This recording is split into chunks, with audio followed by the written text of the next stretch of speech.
Now, in terms of our managing partner survey, this is the 17th year we've done the survey. And the first thing I noted was that revenue growth was down dramatically according to our respondents from last year. What I mean by is much fewer people were reporting revenue growth. This year, only 62% of respondents said that their revenue grew, as opposed to last year when we had 70%. But keep in perspective, that's still better than 2010 when only 46% saw revenue growth.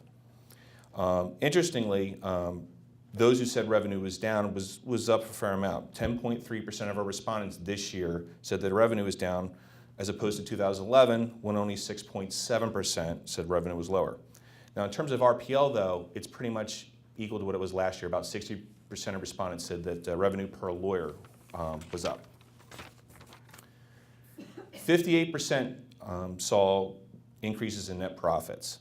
And that's down sharply from 2011 when 76% saw increases in net profits. And once again, the results mirror 2010 when only 55% of respondents said they saw net profits increase.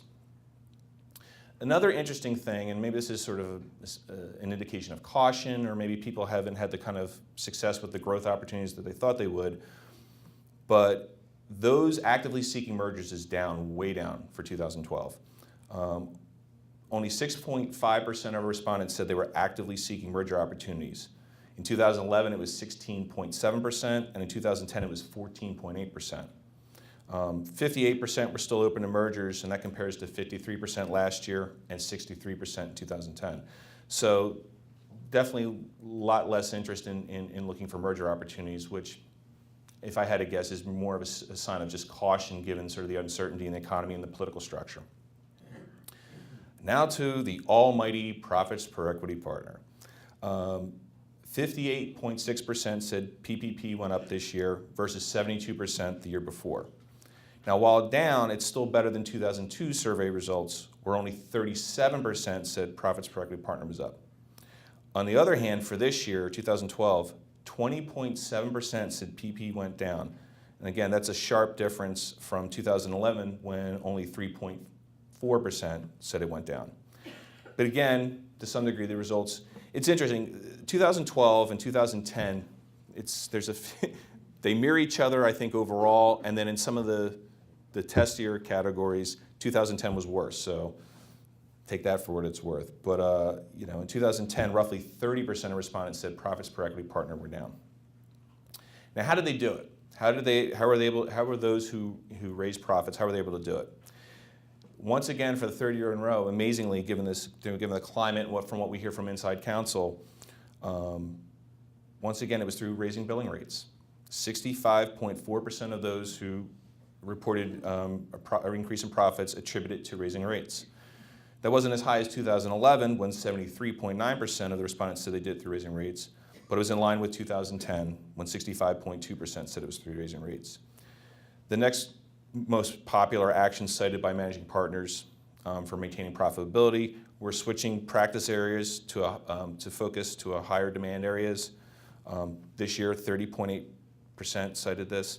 And that was the second most cited reason in 2011 as well, when 39% of the respondents cited that. But then here's what gets interesting.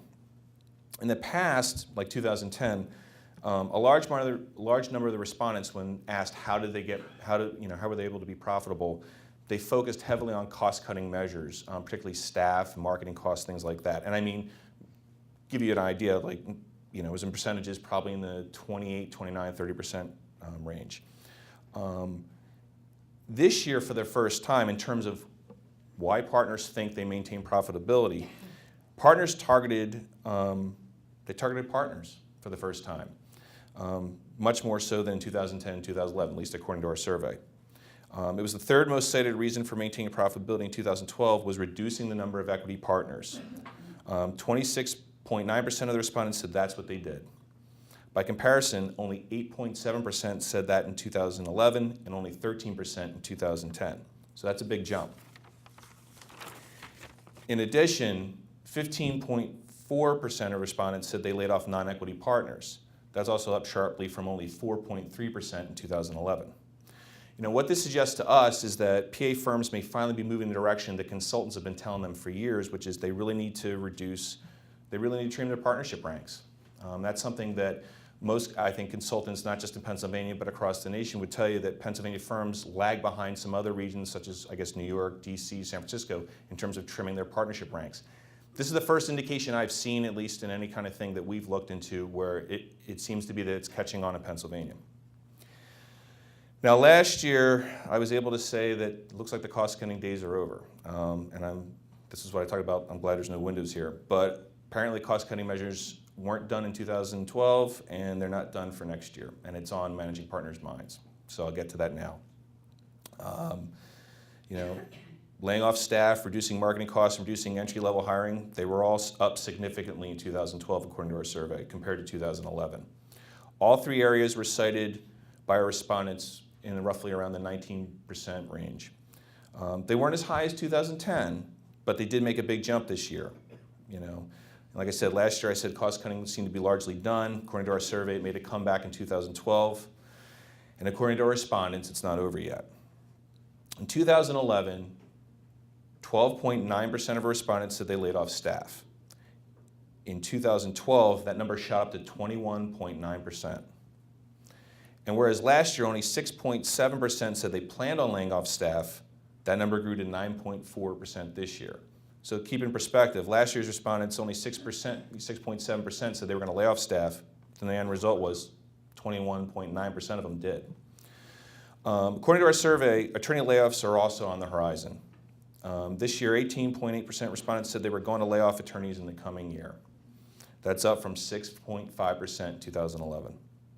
In addition to this year's survey, 23.3% of respondents said they expect to de-equitize partners in the coming year.